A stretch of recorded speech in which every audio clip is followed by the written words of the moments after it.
What is up, everybody? Welcome back to the Recovery Rebellion. My name is Tara Grace. I go by Burn the Stigma on social media, and today I have the absolute joy of Dee-Dee Stout joining me. The super awesome thing about this is on my harm reduction journey, the very Mm. first harm reduction book that I ever read Oh was my God. was this book, was Dee-Dee's Coming to Harm Reduction, Kicking and Screaming, Looking for Harm Reduction in a 12-Step World.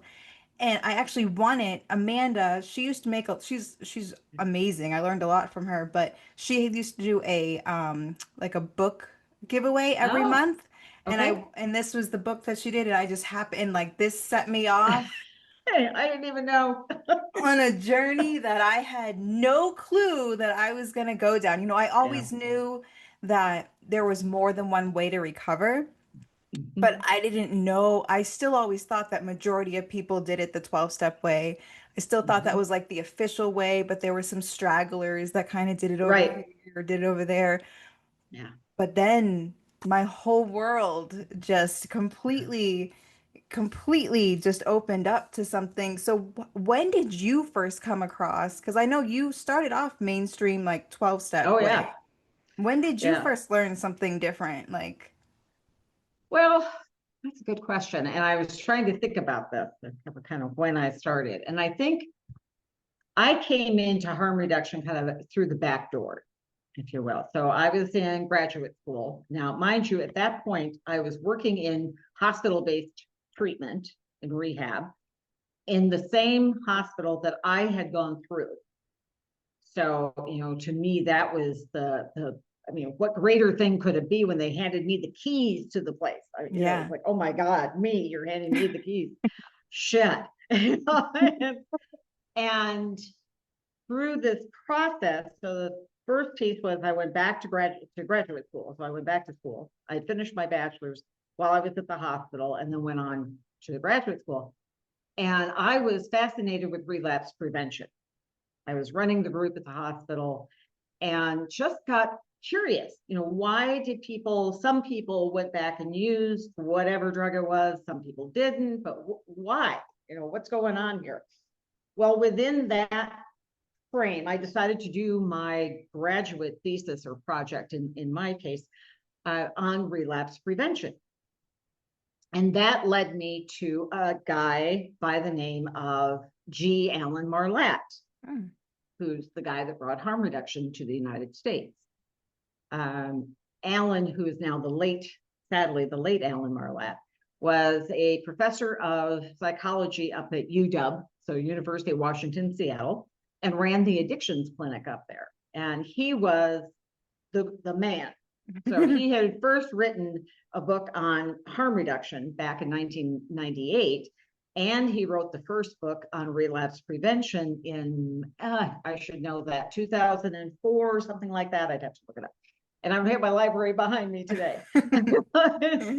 So I contacted Alan, who was the most gracious and generous person I had ever met, who hooked me up with his research assistant, sent me all kinds of things. I mean, we barely had internet in those days. Mhm. So this was mid 90s, Yeah. early 90s, right? And he was just delightful and sent me all this stuff in the mail. I mean, I was like, oh my God, this is so cool. And what I realized was that relapse prevention is really about harm reduction. Mm. At least in this country, there's this Yeah. dovetailing, this intersection that happens. So another thing I discovered, just sort of fun factoid here, in looking at the rest of the world with relapse prevention. If I looked at Australia, for instance, back in those days, Australia looks at relapse prevention as being literally what it says, preventing relapse. So meaning good treatment. Mm. Something we don't know about. I know, right? And for us, it means after the relapse has happened, now Yeah. what do we do to prevent it again? But one has already occurred, right? Yeah. I was like, shit, this is fascinating. So again, kind of branching out and stretching my own thinking about things, which is the whole point of graduate school, of course. It was Right, great. right, right. And I had never heard of Alan. So it was through my graduate courses, one of my courses in public health, that I learned about him. So again, it was through education. And I don't mean that someone's education needs to be in graduate school or in a Right. brick and mortar learning environment. There's lots of ways, right? But you've got to seek it out. You've got to Totally. don't stop being curious. That to me is the Yeah. biggest thing. And I'm as curious as my crazy cat over here. Yeah, that gets me in trouble all the time too. Yeah, Right, because right. I ask questions and I want Yeah, to know and I push. And part of that is my autism as well. yeah, That I'm not content with just a single answer. It's like, no, no, no. If that doesn't make sense to me, we're going to have to come back a few times. And that got me fired on a number of occasions. So yeah, I can long ways imagine. around this, I Yeah. know. But I think, with Alan was the first kind of person that led me down that road. I didn't know it at the time, but that is the first person. Then I won the opportunity to go get trained in motivational interviewing. Oh, okay. So I went to, it was part of a NIDA grant. It was called the Emmy study for anybody who's interested. I didn't know it at the time. I mean, I knew that there was a study. I just didn't know what it was called and everything. And that was in 2000. And I went to New Mexico and studied with Bill Miller and two of his right-hand people at the university. And it just blew my mind. In fact, at that point, very quickly, I had been taken out by my psychiatrist, who said, I don't know what to tell you, but your job is making you sick. And I don't know what you're going to do with that, but you can't keep doing this. And so I had gotten out of direct services and gone into marketing. Wow. And I still was not comfortable. I was fighting, even with the place that I was marketing, with frustration around. There was an incident where a young man wanted to get some help, but he was on ADHD medications. I cleared it with them first. They said, absolutely, not a problem. We'll take him. He got there. They refused to take him and made him go off it. I was furious and called us, what the are you doing? Yeah. I cleared this with you. I told you this was, and they still did it. So it was things like that were happening, right? And that was irritating me to no end. So I went and got training. When I left the training after a week, I went to Bill Miller with literal tears in my eyes and said, thank you for giving me my career back. Now I have a way I can go back and work with people. At the same time, within that same summer, I was in Chicago and training with Scott Miller, Barry Duncan, and colleagues of his, one by the name of Jane Peller, who all became mentors to me, including Bill Miller. So I had motivational interviewing. I had the group in Chicago doing what they called in those days solution focus, and we're moving into outcome oriented. So what we now call feedback informed treatment or outcome informed treatment, asking people, is this helpful? Yeah. Right. Imagine that.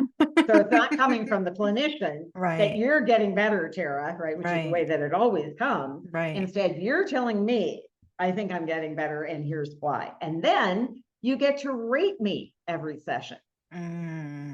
She was listening to my goals. We're working on mutual ways to get there. I think that my therapist is paying attention, whatever. I can't remember the 4 areas now. There's only 4 global areas.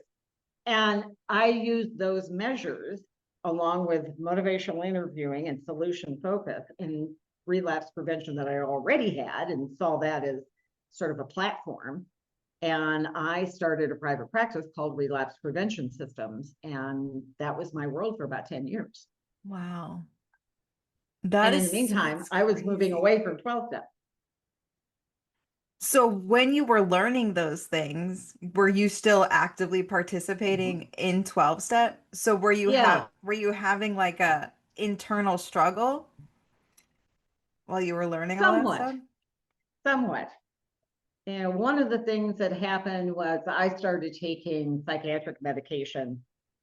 And those, again, 90s, early 90s, can't take medication, Right. right? That was a big thing. And so I would share my story. And of course, I would come out and say, look, I'm going to talk about medications. And if that's going to offend you, you might as well get up and leave now. And, a handful of people would get up and leave. But so many people were on medications, rightly or wrongly. I will try not to go down that rabbit hole. But, just Yeah. to say that that was sort of the beginning. Now it's around buprenorphine and around Suboxone and, other things. The same damn argument. Yeah. Yeah. Um, I think it's a better argument, frankly, today.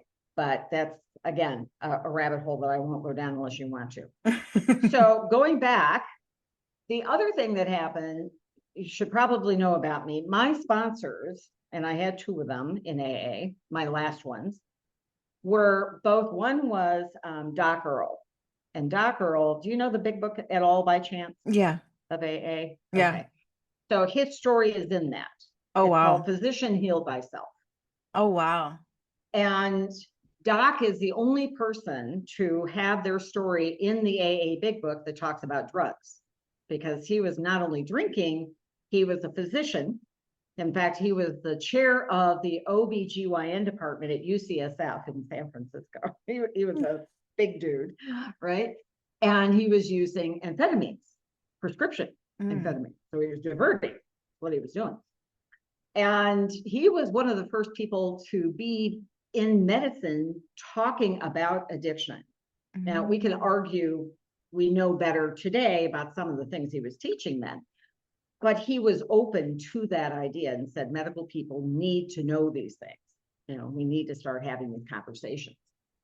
His last wife, Mickey Marsh, had a PhD in human sexuality. So she was a sex therapist, if you will, and a therapist by trade.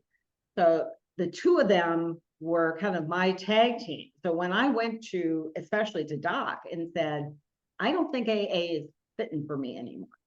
I'm really kind of frustrated with this. And he said, that's okay, baby.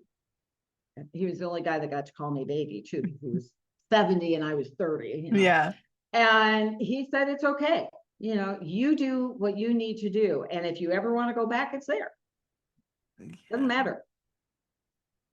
He was really big on nutrition, and he would talk about it in meetings and people get upset with him. I And, bet. you know, what do he had like 40 years at that point. Go ahead. Yeah, By the right. way, his sponsor had been Bill Wilson. Holy shit. Yeah. So it's like, bring it on. Yeah.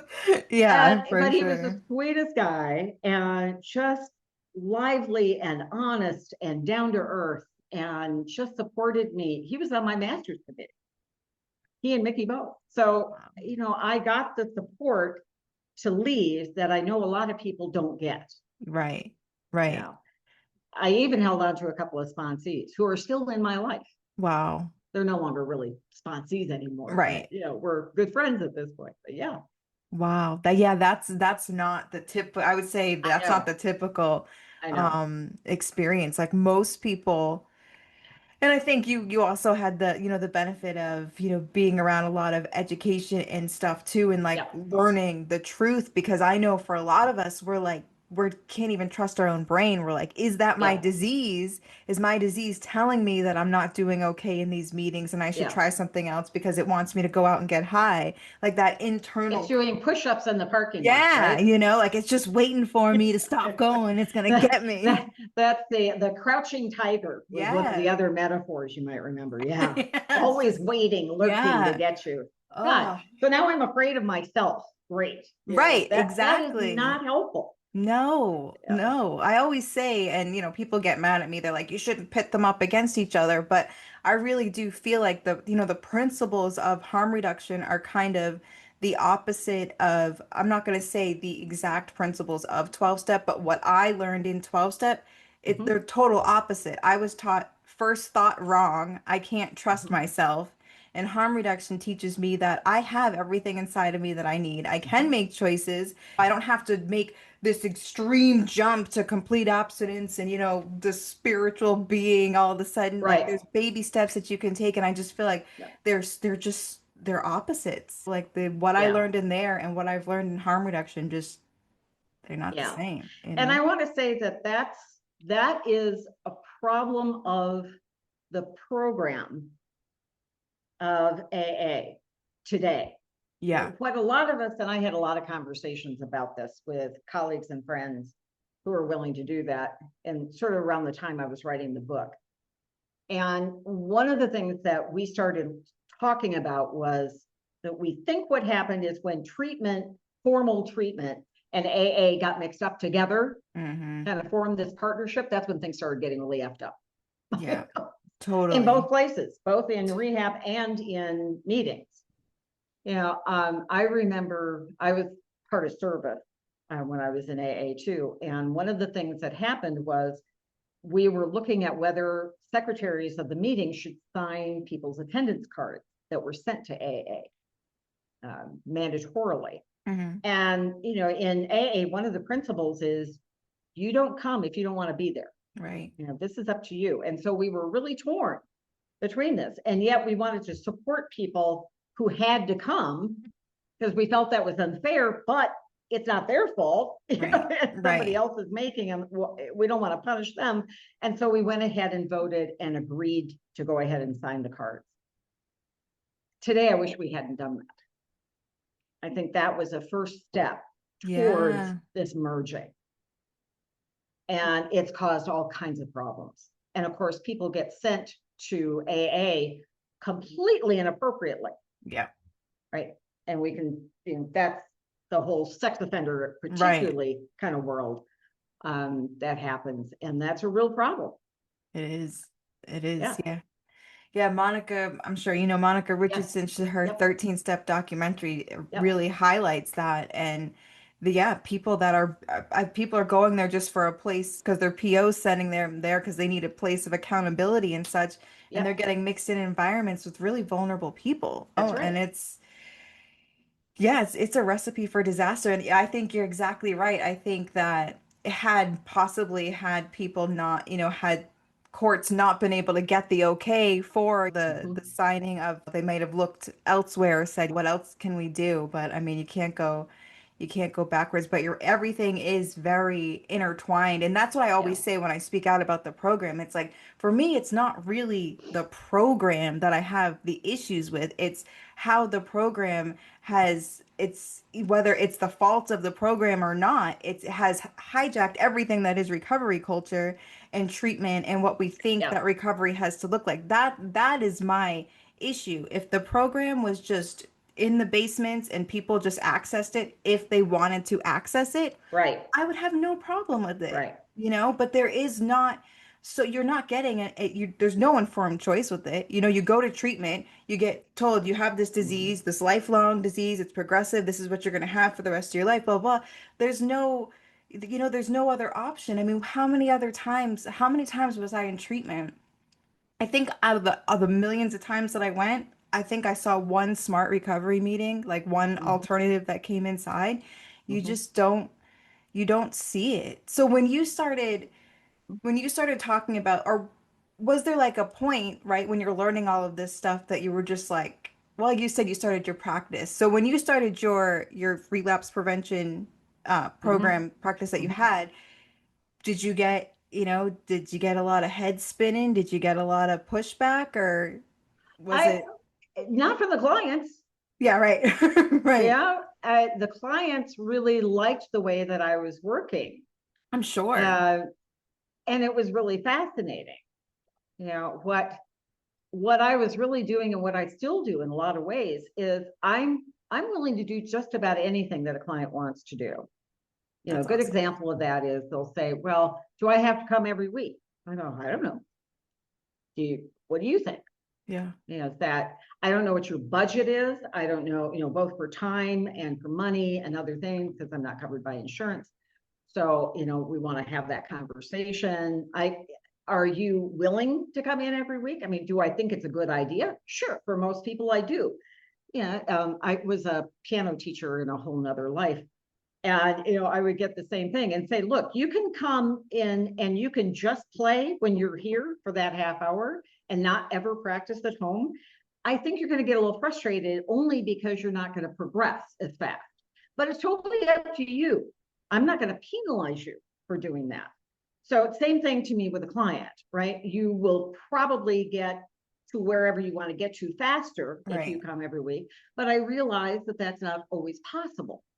So I'm willing to work within your limits. Now, we may have to have a conversation about that at some point, because I will honestly say, look, Tara, I think maybe things aren't going as fast as you'd like them to. So how can we work with this? What can we do?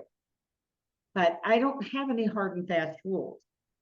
One of the things I did have in my original office policy was don't come in under the influence. That was a big one. And I remember when I took that out Mm. and realized I was already not really following it anyway. Right. Because I had one client who was a heroin user and IV heroin user and came in, ate my entire, had this bowl of jelly beans, ate them all, right? And then proceeded to kind of pass out right on my couch. And I'm like, okay, this probably isn't doing a lot for you at this point, but I'm here and Yeah. you're here. Yeah. And I thought about that and thought, well, why are you here? Why Yeah. did you show up anyway? And by the way, I can't let you drive yourself home. So Yeah. we're going to have to work on that. But, why did you show up? And this was a guy that 2 weeks later called me and said, would you drive me to treatment? Mm. And I said, what happened? And he said, you are the only person who has ever been willing to see me when I was high. And that means everything to me. And he had a wife, he had, I think, one kid at that point. I mean, it was just, it still kind of gives me shivers Yeah. to I'm think like, about that, yeah, I'm right? like Yeah, tearing up. Yeah. exactly. It was like, oh my God, this is what can happen Yeah. if you just make the space available for someone and don't judge them on Right. what they're doing, Right. and go, okay, they're here. I had another gal that I worked with for a long time around her alcohol use, and she was a computer expert and was working in another country and left me this message at like midnight my time. And I called her back the next day, and she had been drinking a lot and left this message. And I said, I'm really curious. I'm glad you called, but I'm really curious. How come you did? And she said, well, what do you mean? I said, well, I never would have called my therapist. I can tell you that when Right. I was under the influence. Right. Why would I want to ruin that? And Yeah. she said, because I don't want to keep doing this anymore. Mm. Again, Hmm. it's like realizing if somebody is in your office on the phone in your sphere somehow, they want something to change. Right. Now, it may not be what their family wants, what whoever the stakeholders are, including you, what you Right. think is right. But if you can hang out and listen, really deeply listen to them, what is it that they want to have change? Uh, you might get somewhere. There might just be a change that's possible. And you just Yeah, you're so not used to that, like listening to yeah, how you do your like I'm like, wow, what would it have been like if that was my experience? Would something have been different? Would I have changed sooner? Obviously we'll never know. yeah, But it's like so many times I was always just faking it and like saying the right answers and like doing what I needed to do yeah, because yeah, I mean, if I showed up under the influence anywhere, there yeah, was an issue, there was a problem. And just being able to have the space, like if with my parents, like, Mom, I know you watch this, I love you, but like if I showed up high, it was we were sitting on the porch and we were calling detoxes. Like we weren't, yeah, like that's just how it was. There was yeah. no because, in her mind to allow me to allow me as if you can really stop Right, someone, but to allow me to continue down that path is letting me die, right? So right. she's She's trying to enabling. right. So she's trying to hop on and not allow that behavior. She didn't let me in the house because the first 12-step rehab I went to told her, you let her in that That's house right. to baby the addict is to bury the addict, right? All of that Yep, stuff. yep, So it's a very it's a the way that's going to help the most is the complete opposite of what families are taught. yeah, The complete yeah, opposite. It's just yeah. it's ugh, it sucks. It It sucks. does. And that's become my biggest area of concentration at this Yeah. point in my career. Is I did not have a good time with my family. I was the identified patient from early on in my life, and I understand why. And I started using substances when I was 12, so really young, particularly in those days. And I used various things for 20 years before I went into rehab. And when I think about that time, and I saw oodles of professionals, you know, when I was 15, I was legally emancipated Oh, from wow. my family. I filed for legal emancipation. I don't even know how I knew that. I understand today that that is hard to do today and would have been nearly impossible back in the 70s, Wow. to do that. I just don't have any memory of that. I mean, you can imagine sort of the trauma Yeah. of all of that happening. And the reason was because a psychiatrist had told my parents that I was incorrigible and needed to be locked up in psychiatric school, as they called it back then. And I found out about it, Mm. and that did it. I just wrote about that for the very first time for Rebecca, who runs what is it, Better Because Collective, I think is the name of it. And she just redid her website. It's been a few years, and started posting, and mine was the first story that's up there now. And looking back on that and thinking about how that all occurred, it's no wonder that I just started using more and more and more and more. And then by the time I went to college the first time, I was really off and running, and I found cocaine, and then I was really off and running.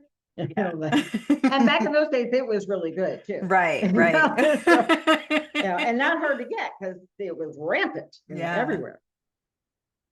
So I let's see where I was going to go with this, sort of thinking about this. I think that if I had been asked, and I was by one psychiatrist, or actually a psychologist, why was I using? And that was the one psychologist, the one professional who said to my parents, this is just normal behavior for what's going on for her. This is not anything pathological, in other words. And all I remember is that when he asked them to come in for treatment, to see them too, that was sort of the end of it. I never saw him again, and thought that was the only person I really connected to. And it just seemed like that's what would happen, kind of over and over. And then, and I get it. I don't blame my parents at all. They have their own shit going on. And I think today, in looking at this, and I sometimes talk about this with clients, not always, but when I start working with a family and say, my whole goal is to get you guys communicating again. And for the family to start managing their anxiety. And said, this is your anxiety around this person's drug use. Excuse me. And I get it. I get why you're concerned. Right. Absolutely. It's just not going to do any good to threaten, to scream at them, to pour out, to flush down, whatever it is. You can't control that person. Now, there are some things you can control, and to the extent you can have some limits to that. I don't like the word boundaries, so you're not going to hear me say it. But there could be some limits around that. It's perfectly okay to say, I don't want drugs in my house. I have some families who have other kids, for instance, in the house, and say it's not safe for you to be using here. So, we will get you a hotel for a couple of nights if that's what you need to do, or we'll pay your rent that you are, when you find a place with another person, or we'll buy you groceries, but you're going to have to figure out rent yourself, or, whatever it is. There's always some other things that we can do. And that's where I want to come from. is say there are a ton of options before you say, I'm throwing them out. And I would say, absolutely, that is something you can do. But remember two things about that. One, you can only do it once. Mm. And then you're done. And second of all, if you threaten to do it, you better follow through. Because if you don't, I'm going to learn, and this is your doing. You have now taught me that you're going to back off every time you make these threats. Mm-hmm. I'm going to push that. Of course I am. Right. That's inherent in who we are as humans. So, if you want to make that threat, then just make sure you follow through. So the three things I talk about with families is, first of all, there's got to be love. And we're going to focus on the love. And you're going to talk about how much you love and care about this person. At the same time, you're having a really hard time being around them when they're under the influence. We don't hide from that. The second thing is to have those limits. Figure out what your limits are and know that they can change. Mm-hmm. That's okay. But you need to have that conversation with your loved one. Yeah. And not just spring it on them. Right. Right. And then third of all, for families, do what you can live with. Yeah. And that may change as you go through this. But it's not all about the person stopping using. That I promise you, I believe that you think that's going to solve everything. And I promise you it's not going to. There's more going on here. The family is a system as well. And I don't know what we were thinking in treatment all those years ago when we thought, just bring your loved one, bring the addict into treatment. We'll treat them and then put them right back into the same system, but everything will be fine. It's like, what were we thinking? What? Would I take somebody that has diabetes, for instance, and works in a bakery and say, oh, it's okay, we'll figure out how you can keep doing that? Well, maybe, but I would probably say that may not be the best environment, and we need to talk about that. And we need to talk about your home environment. How is that going to change? How are your nutritional needs going to change around that? When I became a vegetarian, I was able to continue to cook meat for my family. It didn't bother me, but I know a lot of people it does. Right. Now I don't have to cook, so it doesn't matter. My family's grown. That would be a conversation we need to have. Let's talk about that. And it's okay. So the same instance around, for me, it was alcohol and cocaine. So let's not have alcohol in the house for a while. Now I could give a shit. I got a bar right over there. Right. Been decades, who cares? But in the beginning, I'm more vulnerable. Let's talk about that. Right. So it doesn't matter what the behavior is. Let's just use our heads and be willing to have those kinds of conversations and do that in a way that's not me telling you what to do as the professional, and instead saying, what do you think? For a lot, I might say, Tara, for a lot of people, having alcohol in the house early on is really not helpful when you're trying not to drink. Right. Just like if you're trying to diet, you don't want to have lots of fatty food in the house, right? Right. But it's totally up to you. What do you think you want to try? And you know what? If that doesn't work, okay, we know what to do. Come on back and we'll try something else. Not the end of the world. Don't let it be the end of the world. Right. Because that's the other thing we kind of teach.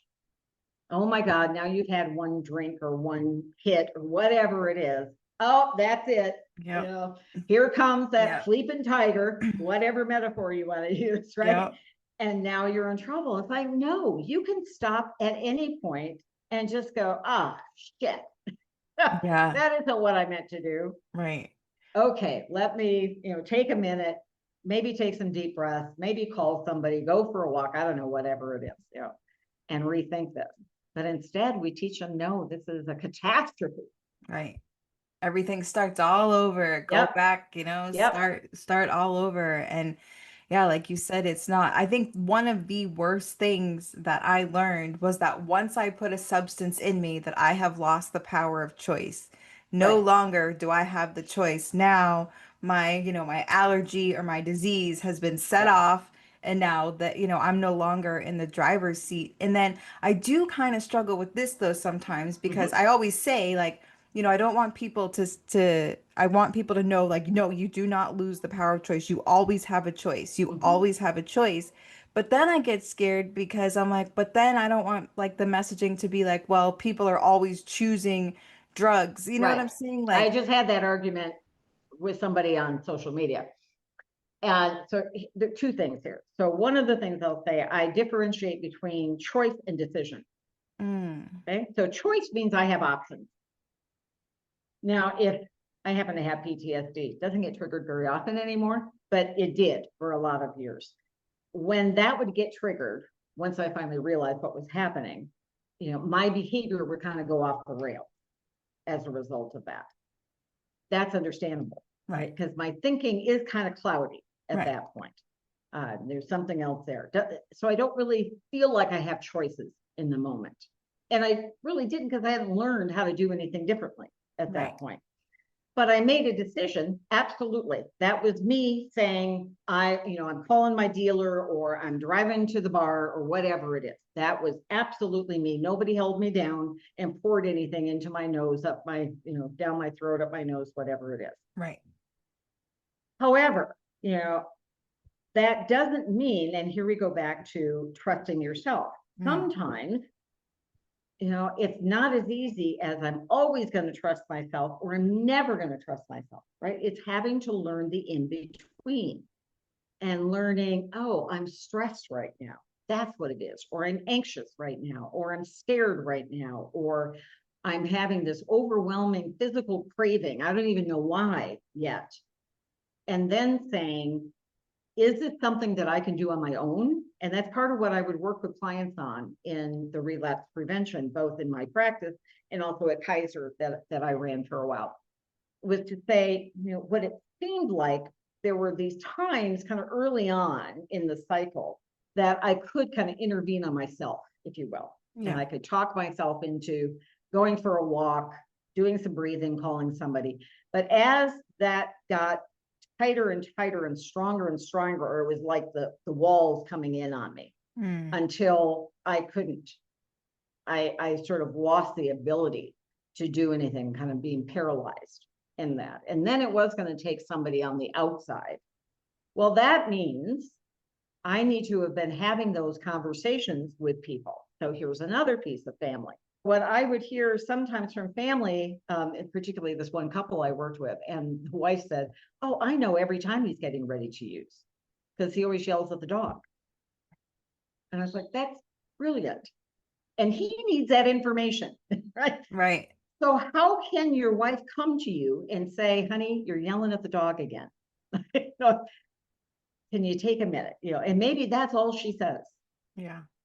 for him to be able to think, oh shit, okay, wait a minute. What am I doing here? And to rethink something. But that conversation needs to happen and not in a way that's threatening, that, oh my God, you're yelling at the dog again. And here come Yeah. the tears and the threats. And but we've got to get the drama out of all of this. Right. So I would always say that my way of working with folks, and it's not just me, because I learned this from other places too, but our way of working with folks takes the drama out, which is why you're never going to see it on television. Right. This is boring. And I Wow. think in some ways that's part of why people don't want to do it. In just reading a mom's post this morning on Facebook talking about how, and her son has been gone now for a decade, and said how misses sometimes. And she started to realize that she got addicted to his addiction, if you Mm, will. And that chaos and that worry and anxiety and the stomach turning all the time. And now she better understands addiction, being able to look at how her own body and mind started to shift. And now that that's all gone, there's this peace. And it's like, oh my God, who am I now? yeah. And that's the fear of every person, every client using substances that I've ever had, which is thousands at this point over nearly 40 years. They all are worried that they're going to be bored. I'm not going to be any fun anymore. What am I going to do for fun? How is it? Because we do get that adrenaline pump, Mm-hmm. you Yeah, it's know? more than just the using of the drugs. Yeah, It's there's so much more lifestyle to yeah. it that yeah, And the totally. whole ritual around it Yeah, and everything, it becomes like comfort food, totally. Yeah. Totally. Yeah. And like I know, sorry, mom again. But with my mom, I love you to death, but like I see it with she has transferred the anxiety that she used to have for me, like because my parents are in their 70s now. My dad's got some health stuff going on. Yeah. So now every time my dad has a test coming up, it's everything is cancer. There's all of this worry and they got to wait 6 weeks for the biopsy to come Yep. back, and then all of the stir, like all of that. I'm watching it and it's like Yeah. it's interesting seeing it from a different side Mhm. because I'm used to it coming down on me, all the Right. anxiety and the anxiousness. And like what you were saying, like for me, like yeah, my mom totally, I mean, I'm my mother's daughter. She used to always Yeah. know things, but it would almost go to like a fault. For example, I used to have to call her every single day because so she knew that I was alive, right? Okay. Even when I was, months and years into recovery. And if I didn't sound like 100% happy and good Mhm. on the line, like I would have to like make sure like okay, like make sure I sound happy because then Yep. she would look for anything in my voice that didn't sound Mhm. right, like oh, she's Mhm. going, going through some. And yeah, I can totally Yeah. see where she has gotten addicted to the I don't think like not in like a she loves the drama kind of way, but it's just a Right. response, Right. It's a physical response Yeah. and it has a compulsive side to it. Yeah. And that's what we think of as addiction is, compulsively using something, a behavior, even when there's negative consequences to it. So Yes. even though it's ruining my relationship with you, I'm going to keep doing it because I Right. don't know what else to do with this. Right. Right. And I'm still caught oftentimes in that it's you. If you would just blah, blah, blah, blah, blah, and we buy into that, Yeah. don't we? Yeah. Because that's what we get taught in treatment and in other places. Totally. You are the identified patient. Therefore, it must be you. Mm-hmm. And I'm not saying we don't have any part in it. Oh, It's not totally. one or the Yeah. other, right? It's yes Totally. and, but we are in this system. Right. Yeah. And when I change something in that system, everything else shifts.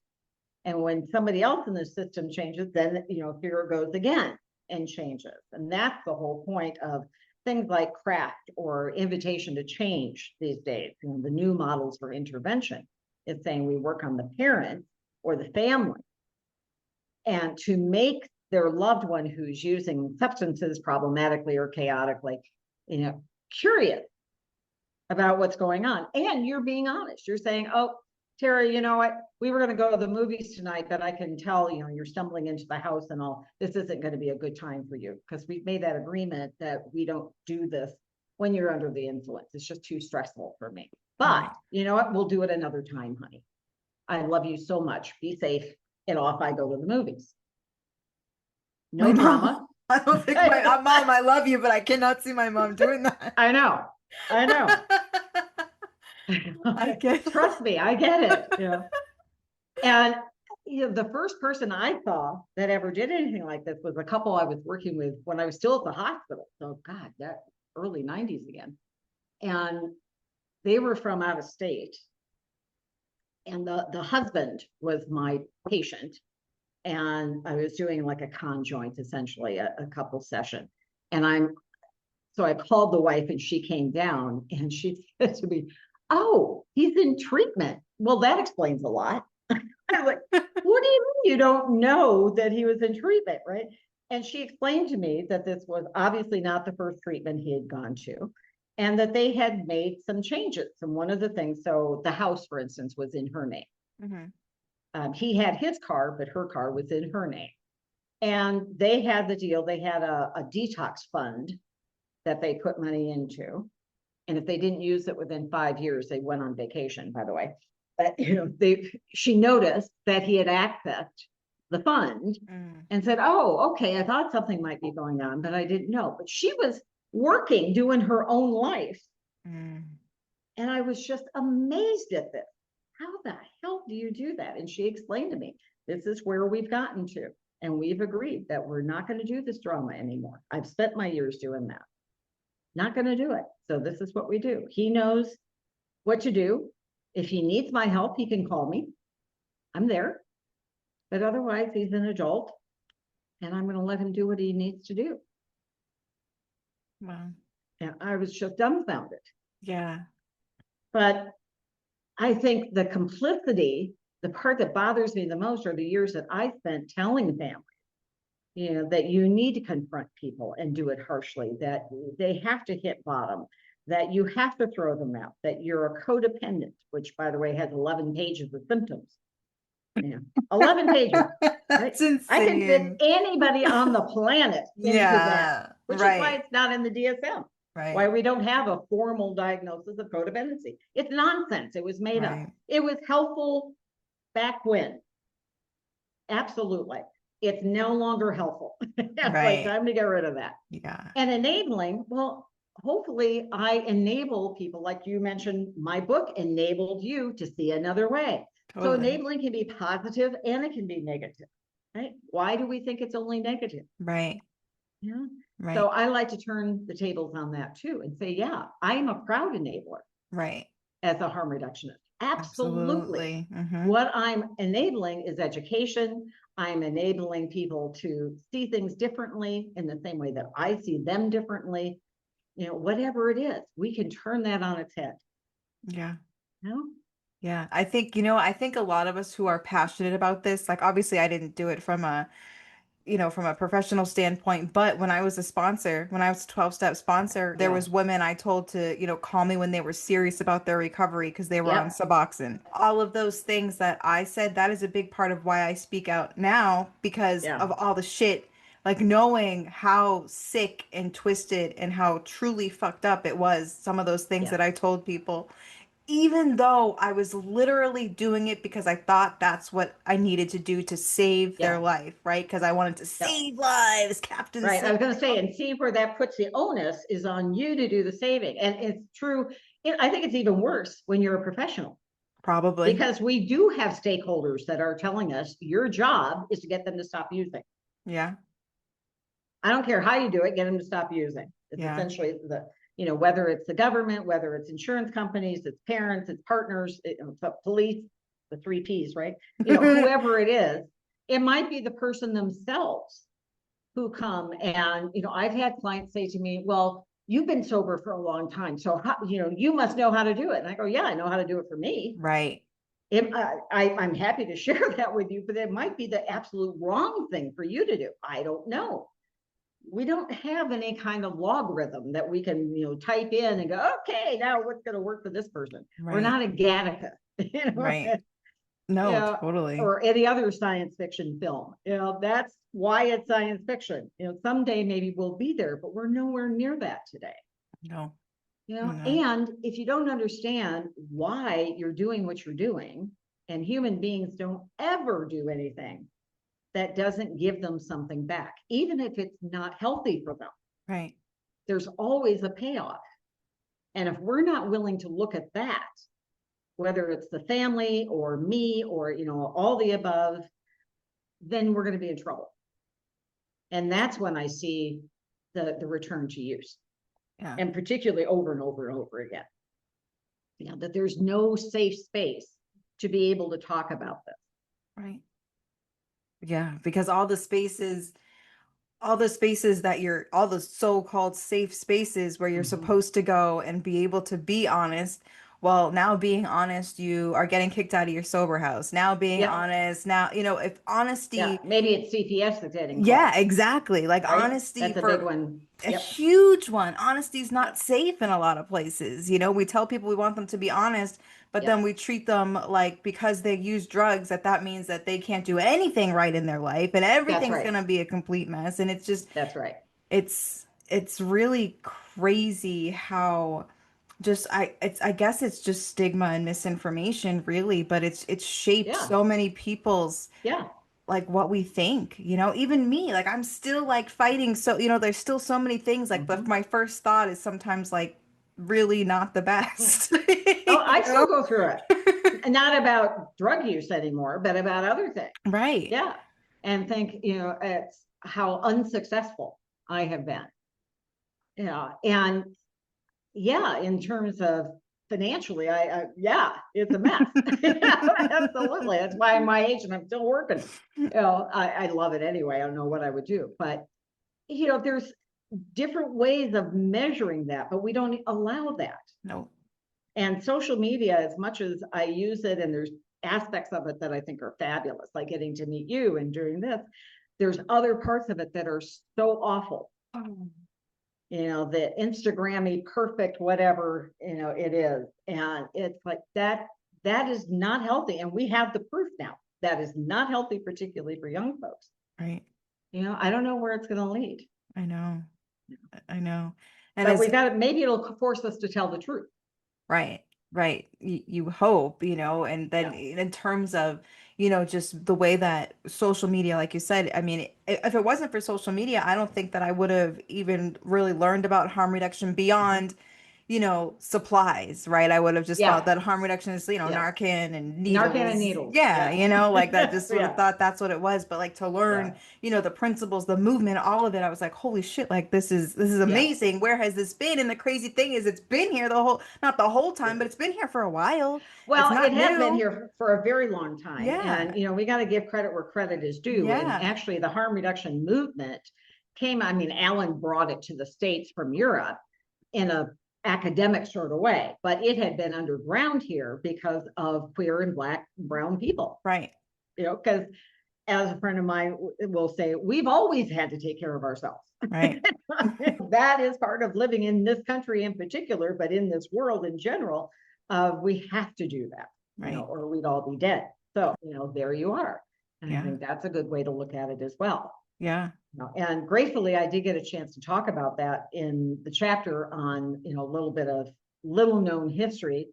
And I meant little known by the majority culture, not little known to the people I was talking about. They all knew. And I learned a lot.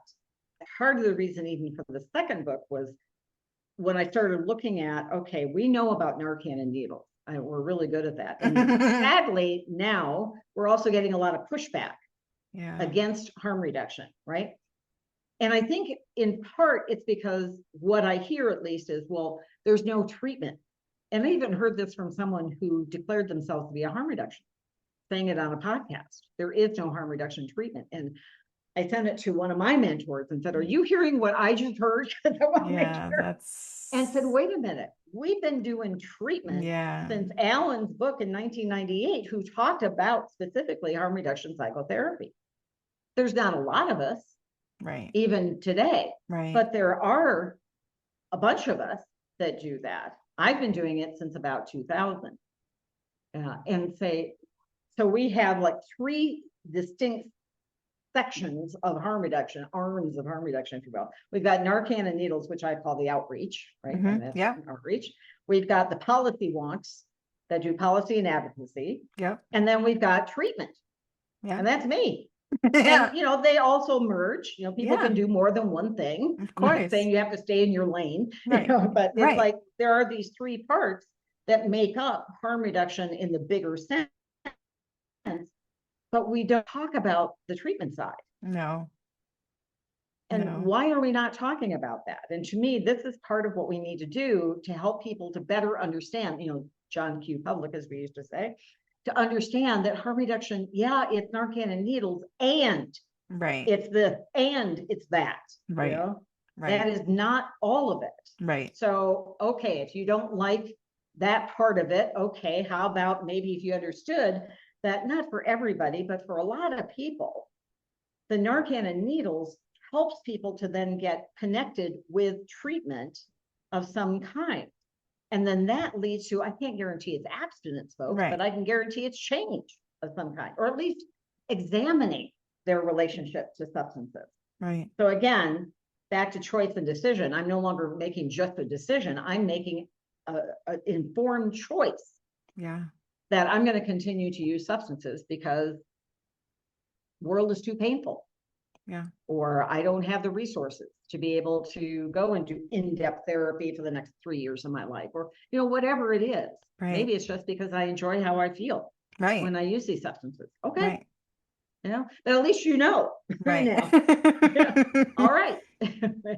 Yeah, no, absolutely. Oh, Dee I feel like I could talk to you for like 20 hours and we'd never get through Yeah. half of it.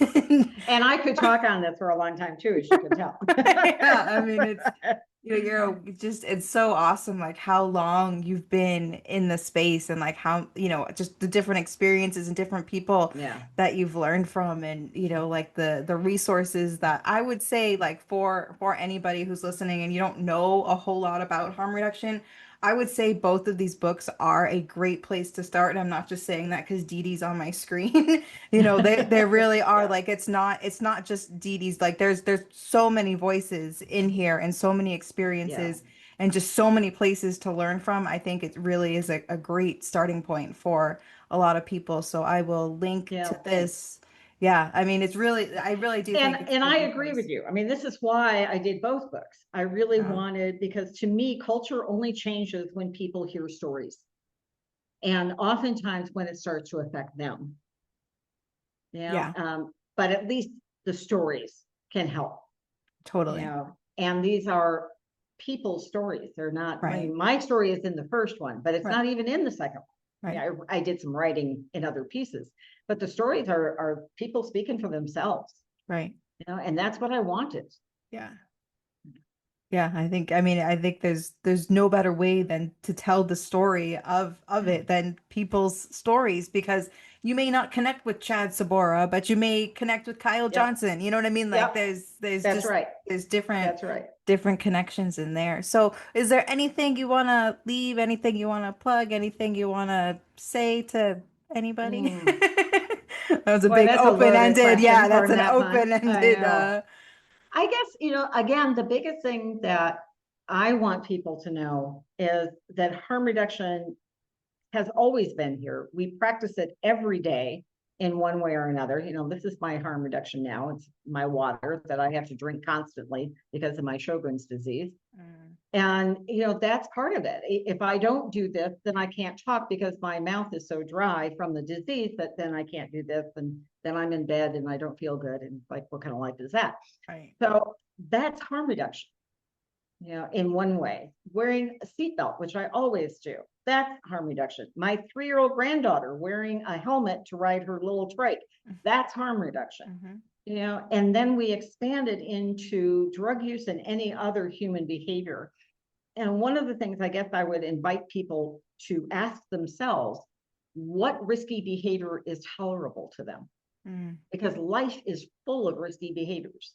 mm-hmm. But we have put this category over here on certain drugs, not all of them, right? So But true. certain drugs that are so risky, which is untrue, that nobody can safely use them. And that's a lie. Right. People do it all the time. That doesn't mean that I can, it doesn't mean you can, it doesn't mean the neighbor can, I don't know, Right. right? There are going to be people who cannot use substances or other behaviors in a safer way. But it's not my job to make sure everybody toes the line. Right. Totally. Yeah. Absolutely. So there's lots of ways to change, is all Yeah. I know. I tell Yeah. my clients I would not have an entire bookshelf, and I do at home in my office. It's solid change books. We would need one book. That's it. Right. Right. Here's how you change whatever Right. behavior it is. Here's the way. Right. Right. So find what works for you. Mm-hmm. Yeah. Yeah, I mean that is like the golden rule, right? That or I Yeah. wish it was the golden rule is Yeah. find what works for you because again, what works for you isn't going to work for me necessarily and such That's and right. such. And unfortunately, treatment has made it to where this is the path. If you want to get sober, this is what Yeah. you do. This is and we're getting more voices and more Yep. resources where people have the opportunity to see people like you and other professionals that aren't just like this is the way it's got to be, but Yeah. just got to keep on keeping Well, on. and we can also remember that Bill Wilson, the co-founder of AA, said all roads lead to recovery. He did not believe in one way. Right. He did not believe that AA was the only way. Right. So if the guy that started this didn't believe it, it's like, who are you people that think it's only the one way? Yeah. Yeah. Nope. They're the Lots of ways. chosen ones. I know. Yeah, let's not go down that road, huh? I remember that pamphlet. I probably still have it in my office somewhere. Oh, goodness, Well, Dee. it's been delightful. Yeah, Thank you so much, absolutely. Sarah. It's been a pleasure, and I hope to, chat with you again and see you again Oh, yeah. sometime. And I just absolutely adore you and thank you for everything that you Okay. do for our community. And yeah, we'll be in touch for sure. Absolutely. All You right. bet. Thank All you for right. what you do, Tara. Well, thank you. Bye.